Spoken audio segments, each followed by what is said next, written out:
HW, baby. Sir, yes, sir. All right, let's see. Nicola said, how many fans would you need to get to be considered a success to leave Orlando studios for pay-per-views?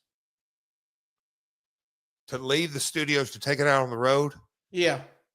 And that is something that nowadays you can charge admission. And when we were at Orlando Universal Studios backlot soundstage 21, you couldn't charge admission. So that wasn't really a number that had to be met or not met. It was a strategic decision that was made, really pushed a little bit by Dallas. Hey man, can we go create more revenue?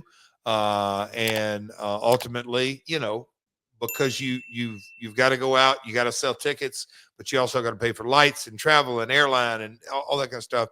The numbers really didn't add up. But to answer the question, there wasn't a number we had to beat as far as, because there was no revenue from tickets in Orlando. All right.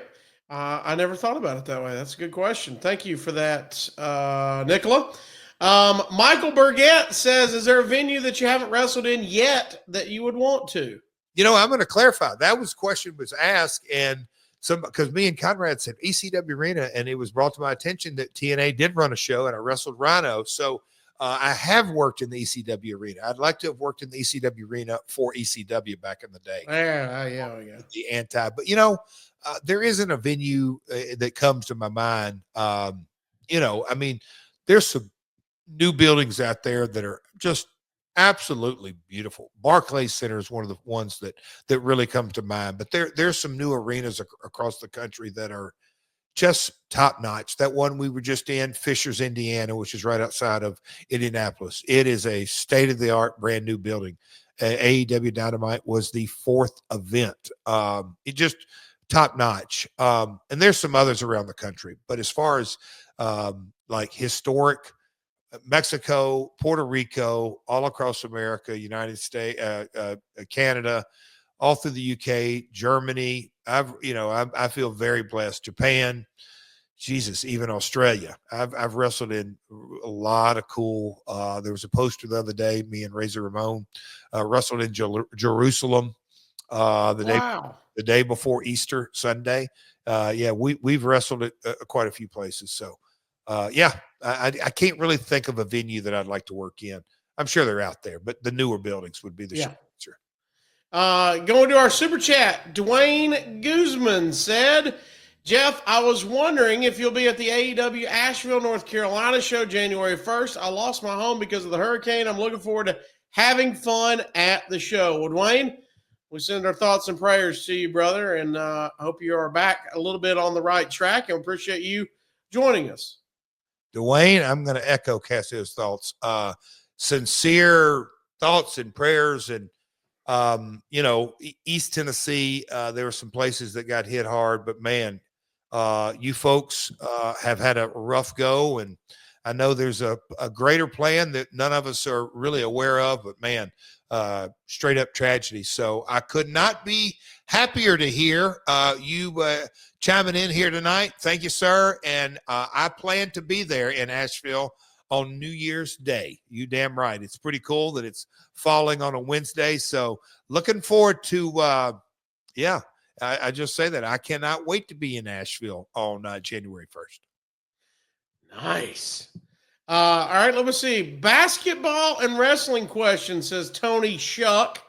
If you had to play a pickup game of basketball with 4 of the wrestlers on their team, who are the 4 and what position are they playing? I got to pick 4 wrestlers. You're playing basketball. I'm going to go Satnam Singh. That's a great one to start with. I'm going to go 5. Boy, that's a big 5. Well, I'm going to go. It depends on if we're playing kind of like if we got to run up down the court, I'm going to have to limit my man Kevin Nash's reps, but he's got, Let's go prime. Let's go in their prime. Oh, without question. Okay.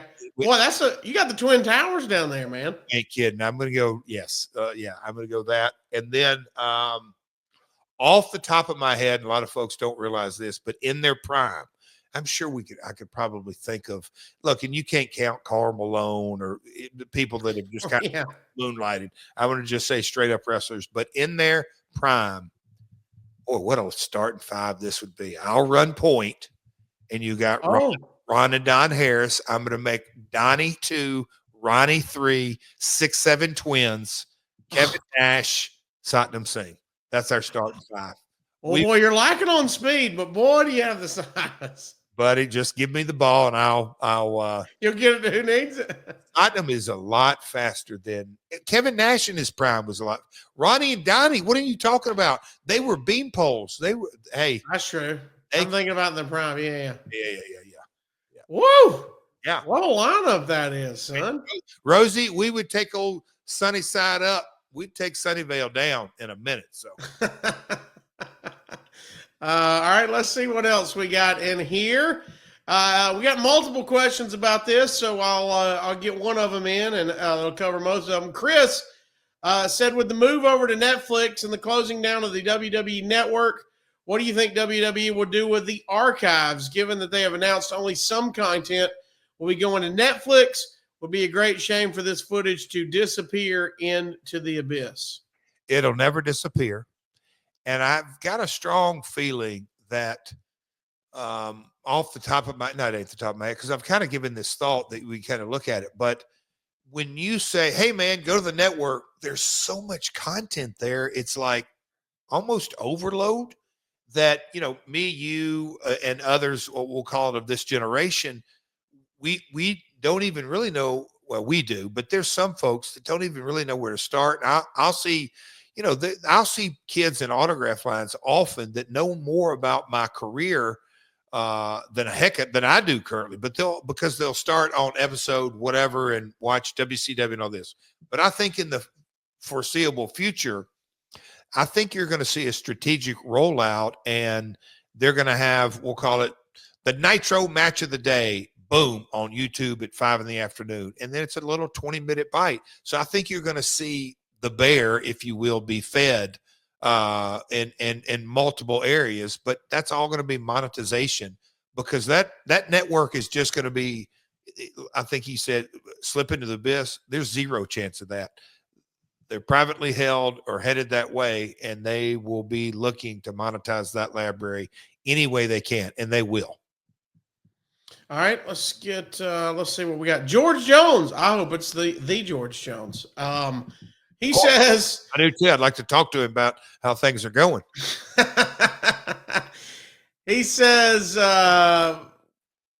what was your first reaction when you first joined WCW back in the late 90s, and how different did it feel to the Memphis locker room and the WWE locker room? Well, and I've gone into great detail. I know we're getting up on close to the hour, but